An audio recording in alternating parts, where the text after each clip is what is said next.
this is the world in which I want to live, where the harp is not so strange. It's just a normal thing to do is play the harp.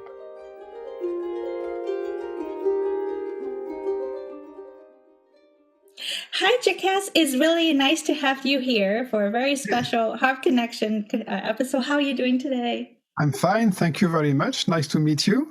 Yeah, I have been really looking forward to this opportunity to talk to you because Camac Harp is actually what have captured my imagination of what the harp can do. I have seen 3 harpists that use different harps from the company that you're with. Laura's emoji, she used the Big Blue, which it looks like a typical pedal harp, but it's nothing typical about it. And then, of course, Deborah Henson-Conant, her DHC. And I was like, wow, someone can do that with a harp. That's neat.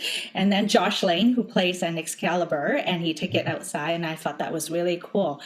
And that was the motivation for me to learn the harp, because I always thought you can only play the harp in an orchestra. So it was really lovely to have this opportunity to talk to you. But what I'm even more interested is the genius and the craftsmen behind the brand and behind the instrument, because they are what make the harp possible for us. So very happy to have you here. And before we start, I think you have a very good motivations. I have a very good motivation, definitely. And I'm still saving up for my first Camac harp because it's expensive to bring one to Canada, but it will get there one day. I would like to know about your music journey. How did you end up with the harp? What drew you into this instrument? Oh, that's a family story. In fact, my father was a musician. He used to play the bagpipe, Scottish bagpipe, and this is an instrument which is very popular in the Breton tradition. And when he was a teenager, he was playing music in a band of scouts, and his friend from this time was also playing the harp, and he became famous under the name Alan Stivell. So probably you may have heard of his name. He has been very active in the revival of the Celtic harp in Brittany in particular, and in all the Celtic countries. And so this was how I knew the harp, how my parents knew the harp, and how they get the idea that I could play the harp. It was not at all my own decision. It was just when I was in the age of studying music on a more, I would say, official. I have been playing the harp since I was born, because I am from a family of traditional musicians. So we all play by ear, and we start with the flute, and then we start with easy instruments, and then we get to more complex instruments. And but anyway, the first real instrument that I started to study was the Celtic harp. And then probably, as far as I remember, my teacher at that time thought that I was not too bad at playing this instrument, and that I should probably try to go to the conservatoire for more serious studying. And this was how I started actually my studies with the pedal harp. And I went to the conservatoire, and then I had all this. The kind of studies you could make in France, which is not in the school, not in the university, but in the music school and conservatoire cursus. So I ended up. You go from one conservatoire to a higher one, and I ended up in Paris, in a conservatoire, which was not the famous Paris conservatoire. I tried to get in this conservatoire, but I failed to the entry exam. The auditions I didn't manage. It was very challenging it is still very challenging to enter the Paris Conservatory. But then I started my career as a freelance harpist. And that's how I got to know Joël Garnier, who was the founder of Camac Harps. And it happened that I was living a few miles away from the Camac factory. And it's funny, when I was young, I thought that the harp was a small instrument played by men, because I only knew the Celtic harp and Alan Stivell. And I thought that it was just natural to have a harp factory at your door, because this was my situation. And then I realized that most of harps were big instruments played by women, and that there was only one harp factory in the country. So I was lucky. And how did you get into jazz harp? Because I have seen you play jazz harp in I used to, videos. yes, yeah. Yeah. So it's another story. It's connected with my life with Camac. In fact, when I was a child, as I said, it was just normal to learn music by ear. I mean, in the traditional music field, you don't learn to read or to write music, you just play by ear. And this has been basically my training. So I have always improvised, I have always played by ear. And I remember at that time I was already working with Camac, and with Joël Garnier we went to a harp exhibition in Harp Congress. And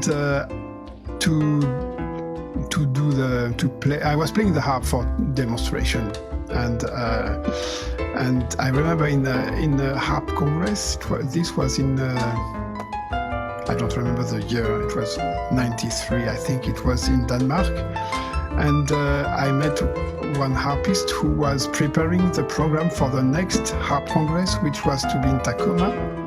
And she thought that she asked me if I would be interested to perform to the Congress in Tacoma, because as I was improvising on the harp, she made the connection that I was playing jazz. Because in her mind, either you play folk or classic, and if it's not folk or classic, it must be jazz. So that's how I discovered that I was playing jazz. In fact, I didn't know. I was just playing by ear what I liked.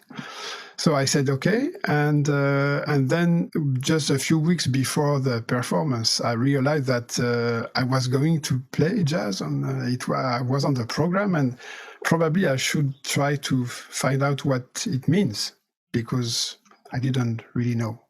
So but I had a good ear, so I could find a way to play music which sounded like jazz, and obviously people were happy with the result, and so I was also happy, and this is how I became officially a jazz harp player.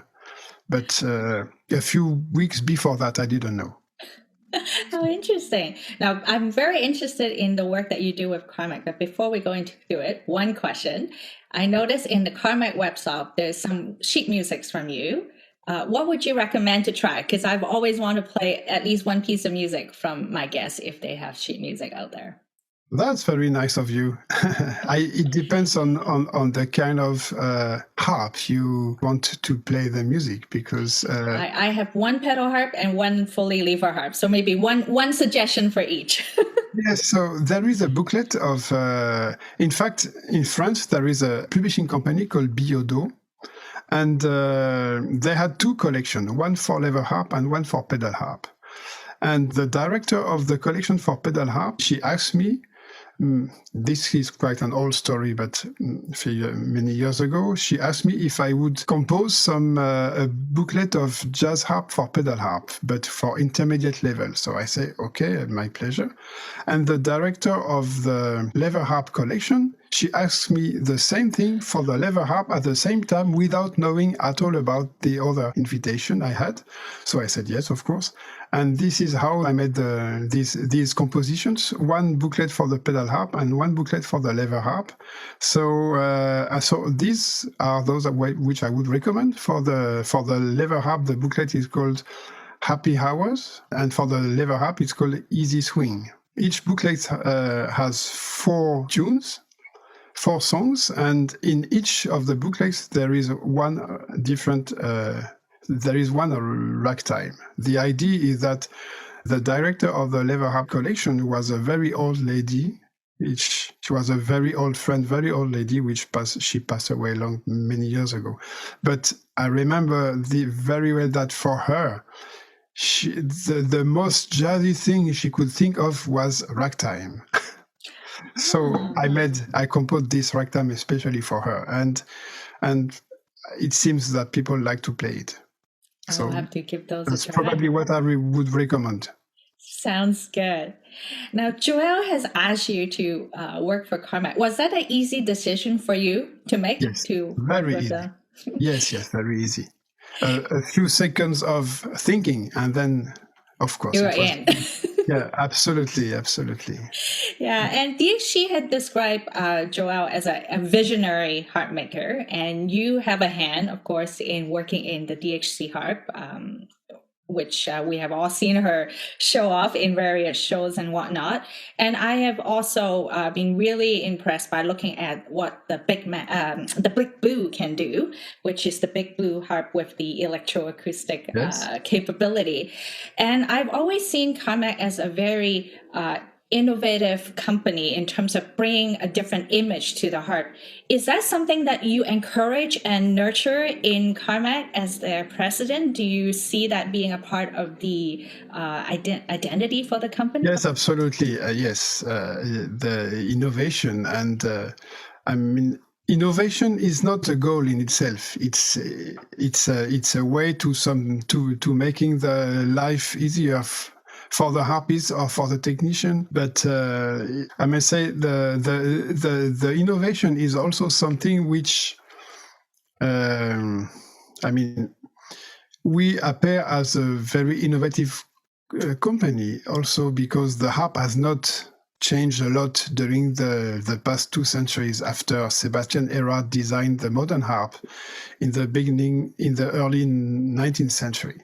There have been a few changes, of course, and great changes that have been brought by the main harp makers who adapted the instrument to the modern tools of their time and who improved the design and the reliability of the instrument and the performance and the acoustic and the mechanic. The main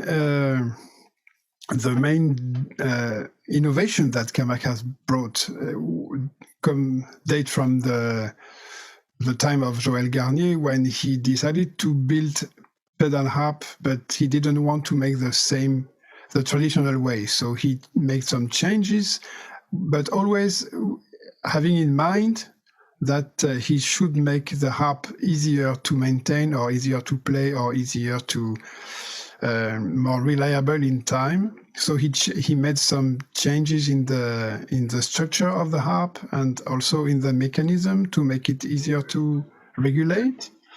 And then you mentioned the Blue Harp and the DHC. His idea was to make the harp more versatile, and so that the harpist could play the harp in different situations, not only acoustic, and so that he could be amplified he wanted really to make the harp more modern.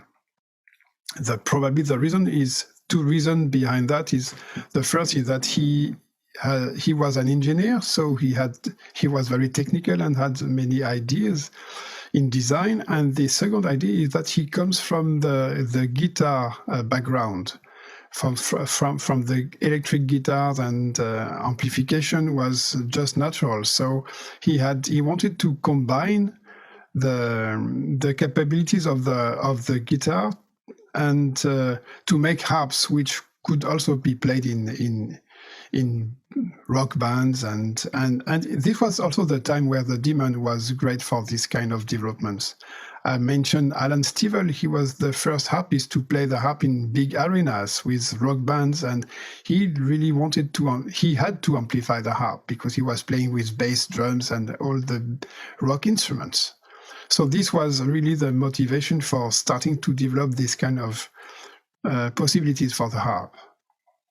So the innovations are on different levels, like in the design, in the structure of the harp, in the acoustic sound also, but also on the electric capabilities that you have mentioned. And I was really struck by the diversity of offerings in the Camac lineup. There's something for everyone. You even have a small hand harp for children with smaller spacing. Yes, Now, while I have you on camera, I'm going to have to tell you, I have small hands, and my teacher actually has suggested maybe I should consider the small hand harp, but I would like to see a small hand pedal harp with the electroacoustic pickup. This would be very challenging because it would mean to develop a mechanism for smaller spacing, and this would probably be too expensive to develop for a small market. Okay, so I'm going to have to win the lottery and hopefully maybe convince you to make me one at one point. Yeah, and it just depends on the kind of lottery you win. Exactly. And it is so fascinating to see how the harp can be so modern in one spectrum, but also still maintain its very original characteristic. So I thought that contrast is both very nice and very refreshing. So as someone who is new or just learning about the instrument, that was a very good perspective to be introduced to when I first get in touch with the instrument. I love this aspect of versatility and all the different kind of harps that exist. It's also part of my motivation to be a harp maker, because I'm always thinking of the piano builders or the luthier. They all have already what seems to be the ideal instrument in existing, like some great piano factories. They explain that they have not changed even one screw in 1 century, or the luthier, their dream is to produce one instrument which could compare to another one which has been produced 300 years ago. At least in the harp, we don't have this kind of standard. At least in the lever harp, it's a very open world in which we can really, as a harp maker, it's how to say that it's really open, that we can think of new instruments and collaborate with artists like we did with DHC, with Deborah, or like with Edmar Castaneda, or all the range that you mentioned. We have a very wide range, and the reason is because of all the collaborations that I have done with harpists who had special needs. And when these needs are realistic and when it is possible when there is a reason behind them, this is my favorite part of my life, is working with the artist and try to make the harp that they need for their particular voice. And what is your favorite harp out of all the lineup, if you can only ever have one Camac harp, which I know is not possible, but if I have to ask you to choose one, which one would you be playing I would choose two. Okay, tell me the two. My two favorite are the two ends of the range, in fact. I really love what we achieved in sound with the grand concert range. So the aesthetic is a personal taste, but the quality of sound of the grand concert that we have presented to the public during the World Harp Congress in Hong Kong, this is the result of 15 years of research, and I am really proud of it. And every time I play on those harp, I realize the amount of work and of research and design that we have involved, and I'm very, very proud of them. And on the other end, I am so happy with the small Odyssey harp, which I take with me when I travel, and it is such a cute, nice harp, and with such a great voice. So these are my two favorite harps in the range. So you see a cheap one and the most expensive one. Yeah, and there's also everything in between that we can choose from as well. Of course, because they are. I like each of them for different reasons and their own reasons. Different reasons, and yes, absolutely. Some of the harp that I have designed for some harpists, they are obviously not for me. I mean, they are not my harps. I don't feel comfortable playing on them, but I like them for the reason that they work so well with you understand what I mean for those harpists who need this kind of instrument. It matched perfectly. So of course I'm very happy, because I'm not making harps for myself. I'm making harps for the others, for the harpists and for the musicians. So I'm always very proud when I can see and listen to a harpist who play on one of my harps, and it is obviously the instrument they need.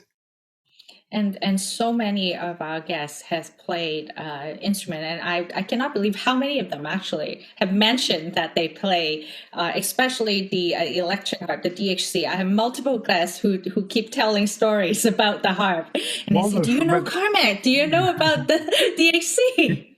It is such a versatile harp, which can be used in all styles. It's a wonderful what Deborah. The inspiration that she has been to create this instrument, I mean, it has been developed over the past 20 years, and with 25 years, 30 years. I mean, it's not it's an old project going on with different steps, and from the first wooden harp, which was quite heavy, to the DHC, how it is now, with the super light harp is in carbon fiber, made of carbon fiber. But it's one instrument, but for so many different styles. Yeah. So many different styles, because it really opens the door to different worlds. And I'm really proud of that. Not only, I mean, what Deborah does, she has been a pioneer of this style, and she opened the eyes of so many generations of harpists who realized that yes, it is possible to play the harp like that, to carry your harp, to amplify, to plug it in effects and have such incredible sounds. But it also brings the harps in different situations. Where the harp could not be used because of the lack of sound. For sure. So no, it's such a nice, such a great adventure. It is indeed a great adventure. What are your hopes for Camac and maybe for the harp world in the next 10, 20 years? Where would you like the harp to be, and what would you like Camac to do in the next little bit? Oh, I was not expecting such a such a deep question. I've been working very hard those past 20 years to improve the quality of sound of the Camac pedal harp. It has been a great amount of work, and I'm very proud of the results. So I hope that I will continue to work in this direction, because the quest for the perfect sound is an endless path. And I have been following that path for 33 years now, and I don't think there will be an end to it. So this is my motivation.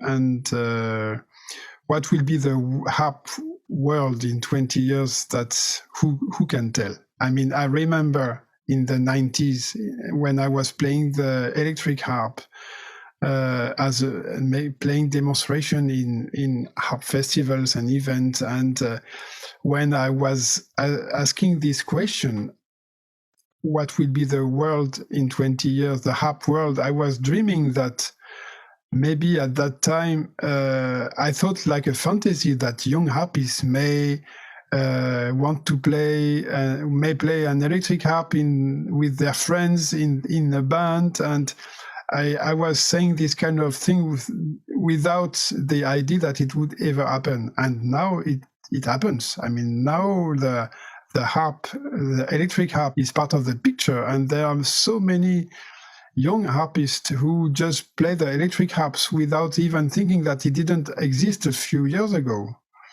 So I hope the harp will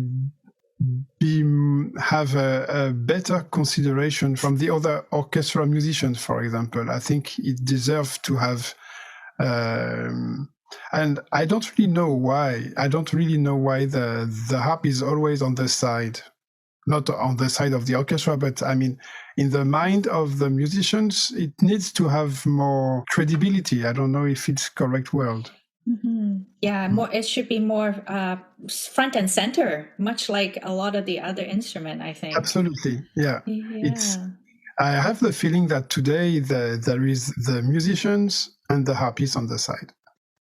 And I have a great hope that it will happen, because I see the new generation of students who compete in the harp competitions and who finish their studies, and they have such a great level of playing and musicianship.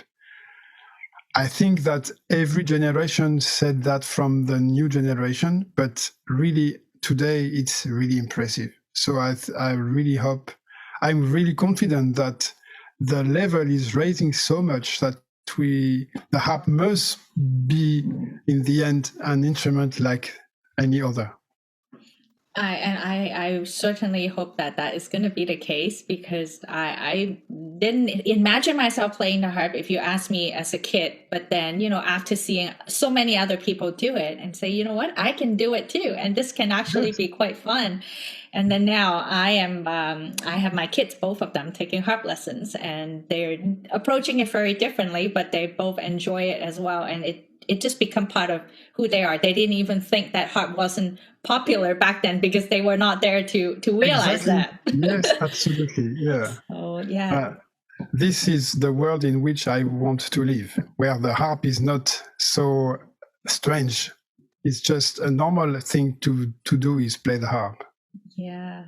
I think that's a really good goal to aim for. And I hope 10, 20 years from now, when we look back, we're going to see how far we have come with this instrument. Yes, absolutely. Yeah. Thank you very much for your time to chat with me, Jakez. And for those who have not checked out the full range of Camac Harp, you really should visit the website and take a look at it. I was really impressed by the vast offering that your company is putting out there for us, all the way from the Odyssey to the grandest of the concert grand. Yes, absolutely. But even better than a website, just visit us and come to put your fingers on our strings, and you should feel what is a harp, what is a Camac harp. That's right. I have a friend who lives in France, and she always told me, if you come to the country, you have to visit the Camac shop and then have some pastry nearby. that will be our activity. So I'm gonna. That's a plan. That's a good plan. Yeah, absolutely. We have a very nice showroom in Paris, and every visitors coming to Paris should make a trip and come and have a look to our harps. The doors are open to anybody who wants to visit us. We will. Thank you so much. You're welcome. Thank you very much.